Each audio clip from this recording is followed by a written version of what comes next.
What is leadership for you? Leadership is what other people put into you. Leaders are vessels. Now, I know that is completely contrary to what the leadership genre is going, you've got to be this, you've got to do that. That's secondary. Leadership is what others put into you. So that may be the people who are granting to you that leadership status. And so they may be putting their hopes and their ambition and their good vibes into you. But you may also have people putting their fears and their reservations and their skepticism and their anger into you. So leaders are vessels.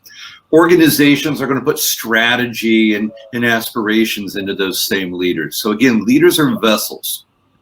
Only then do we get around to the stuff that modern day leadership talks about, which is, okay, once they put that into you, what do you do? And so based on that first answer, I tend to be more in that sort of constructive servant sort of a mode, more so than the authoritarian, so to speak.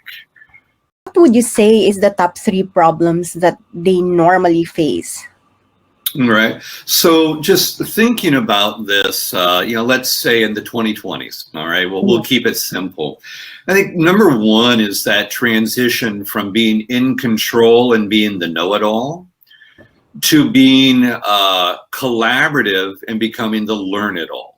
I think that is one of the major challenges we're facing.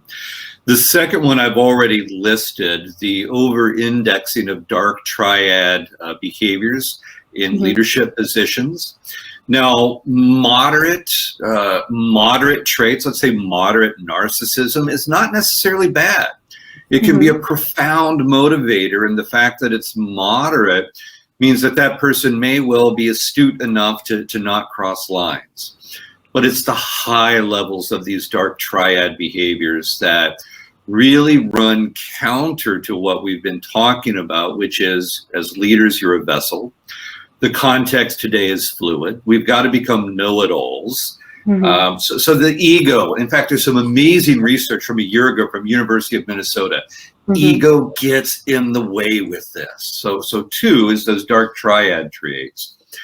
And I think the more recent one is adjusting to the hybrid workforce today.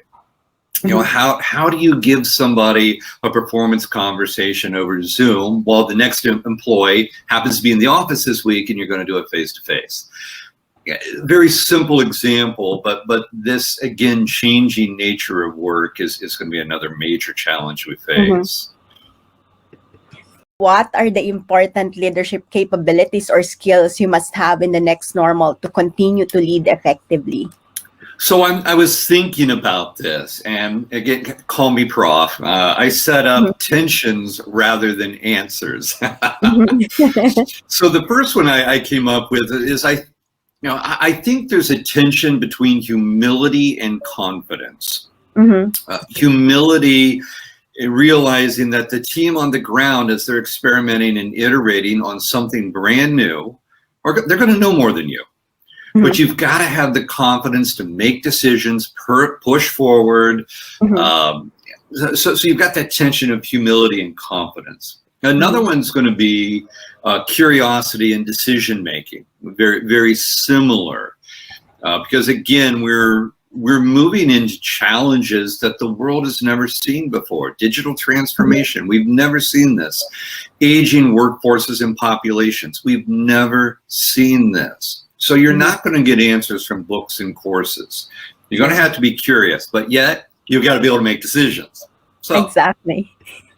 And the third one I already gave you, which was the execute today and innovate for tomorrow. And so these are just going to be constant tensions.